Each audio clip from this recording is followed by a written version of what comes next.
What's going on, Aces? Welcome back to the channel. So Monique and her husband Sydney made another IG live, and if you guys want to go listen to it, please do. It's extremely long, but I wanted to just touch bases on what she said about Vlad and the things that she said about DL Hughley, because although I have disagreed with Monique a lot recently in regards to her relationship with her son, I will say that the things that she said about Vlad, and she clocked DL Hughley as well. Okay, broken clocks are correct twice a day. But she clocked their T. Now, Vlad TV, let's start with him, right? So a lot of people have been calling him a culture vulture. I don't watch his platform. Of course, I know about him because he's big in the entertainment and pop culture scene. But essentially, um, he is a white man who, has black entertainers on his platform. And a lot of the things that people talk about are disparaging one another. And that's what Monique and Sydney essentially said, right? They were also upset that he offered them $5,000 for an interview. And they're, Monique is a multimillionaire, so I can understand that devaluation of her talent and her story. But this clip right here that I'm about to play for y'all, it just encapsulates what they were saying, Monique and Sydney, about Vlad. I'm gonna let you listen to it. It's really short. He's talking with, of course, Charlemagne, another problematic person, in my opinion. But let me let you guys listen to what Vlad says about the Monique interview. Okay, it's about 20 seconds. So it never came out. And it was such a dope interview. We got into her whole background, how she was molested by her brother and, like the struggle she had with her family and Oprah and how she got her first break and everything. It was such an awesome interview, like one of my favorites. You can try. Okay. Did y'all hear what he just said? He said it was such a dope and awesome interview. The amount of joy and glee in his voice talking about Monique discussing her traumatic childhood is sickening. I'm gonna let y'all hear it one more time because when I first heard it, I couldn't believe it. I was like, this man, that's sociopathic, in my opinion. Let's listen to it again. Hold on. Never came out. And it was such a dope interview. We got into her whole background, how she was molested by her brother and, like the struggle she had with her family and Oprah and how she got her first break and everything. It was such an awesome interview, like one of my favorites. Okay. I just wanted you guys to hear what I heard because that's the baseline that we're starting from, right? So I can't imagine him doing that to a man. I can't imagine him doing that to a white actress or a comedian.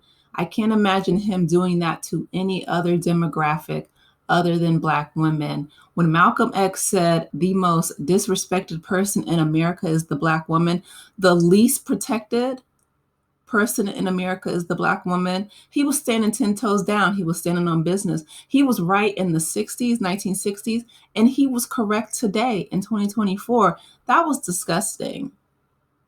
That was unacceptable. And so, to be honest, I'm glad that Sydney and Monique read him for filth, because another thing that they said was Vlad gave her an interview with a clause that it said in perpetuity. In perpetuity means forever, ever, okay? Like forever, ever, forever, ever, right? And if you guys have been following me for a while, you know that I have actually dealt with a person. I do freelance work, right? And I own my own company as an entrepreneur. And I had a client from Beverly Hills who tried to give me what I like to call an Ursula contract, right? And by that, Because the contract said not only was it in perpetuity that they would have my likeness, my image, my voice, my soul. You know what I mean? Like, I was like, I'm not signing that, right? And we went back and forth. I promise y'all, it had to be like 5 or 6 times. I was like, you need to take this out, this out, this out, this out.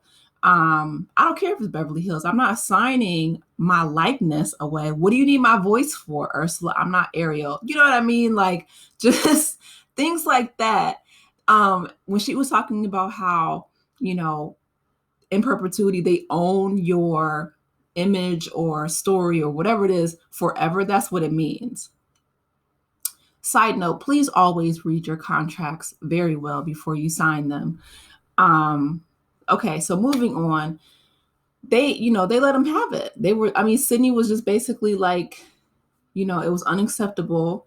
And for him to be so gleeful about her trauma, that tells me everything I need to know about Vlad TV, and what his platform stands on. So I'm gonna move on to DL, because again, what they said about DL Hughley, they've been going back and forth, but I promise you, they're clocking each other's tea. But one thing I can say about Monique is her journey with being open and transparent. I can appreciate it. Right, wrong, or indifferent, she's put everything out on the table. And she said that, she wanted DL to stop blaming her for the rift that he has with her daughter. She's like, because I was that little girl who was unprotected. And she was like, and DL, you keep trying to project that on me. She was like, but your real issue is that you valued your friendship with that man, that person you respected, and you didn't believe your daughter. DL has done some ridiculous things, but that was absolutely cringeworthy and absolutely true, because he said it and his daughter has said it.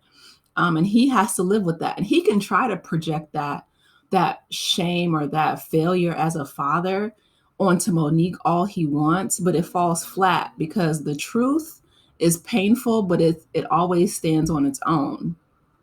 And yeah, she was like, whatever relationship you have with that friend that disrespected and dishonored your daughter, that's a you issue. That's a character flaw. Okay. That's a failure that you have as a man, as a father, as a supposed protector.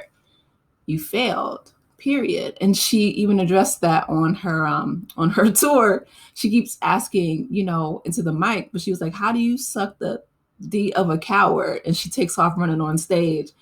And while it's funny, I know that has to hurt his pride. Listen, this is the same man that had a side baby and prayed for that baby to pass away. And essentially the baby did. Life and death are in the power of the tongue. That's biblical. I absolutely believe that. He's going to have to answer for that.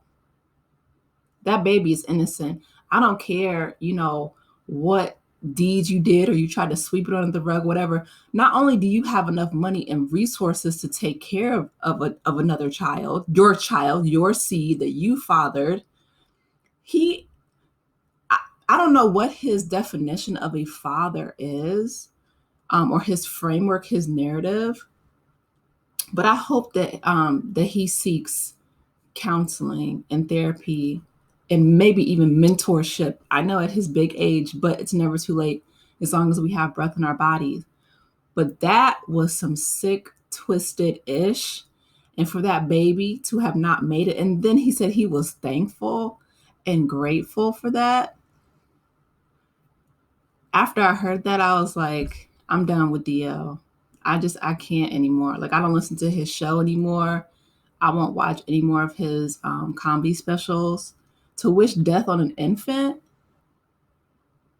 Like what? Like what type of person? How can you look yourself in the mirror every day? I don't know, but like I said, Sydney gets on my nerves. He does, because to me, he doesn't have any other talent other than mooching off of his wife. Now, that's one thing that DL said that is true. He wants that attention. He wants that social capital that Monique has put in the work and earned. He's just riding her coattails literally and figuratively. But Monique has also said that, and you can see it, you can see that hurt little girl, that she wants her husband there to fight and protect her because she didn't have that. So that's why she calls him daddy. He's that father figure that she didn't have. Unfortunately, I don't know. I really wished and hoped that, he would have found something outside of his wife's domain. But I mean, if it works for them, if they like it, I love it. But yeah, Monique is windmilling everybody in in the entertainment industry. But here's one thing I will say that I appreciated about that IG live that her and Sydney made. She did give Cat Williams his flowers. Now, she said that if you guys remember Yvette, she played Andell on The Parkers. And she said that, Cat Williams stuck by her and, paid for her medical bills and was there for her until she left this earth. And so Cat Williams, a lot of people have said that about him, right? That's a good man, Savannah. Okay, a good man. He would slide people money. He was just a real rock solid dude. So I'm glad that she gave Cat his flowers. I know that, and he also picked her up for his tour, his Dark Matter tour. So anyway, you guys, let me know your thoughts on what Monique said about Vlad and about DL Hughley. Do you agree? Do you disagree? Let me know in the comment section below. Please be sure to like, share, and subscribe to the channel if you haven't done so already. And I will talk with you in the next one. Take care, aces. Bye.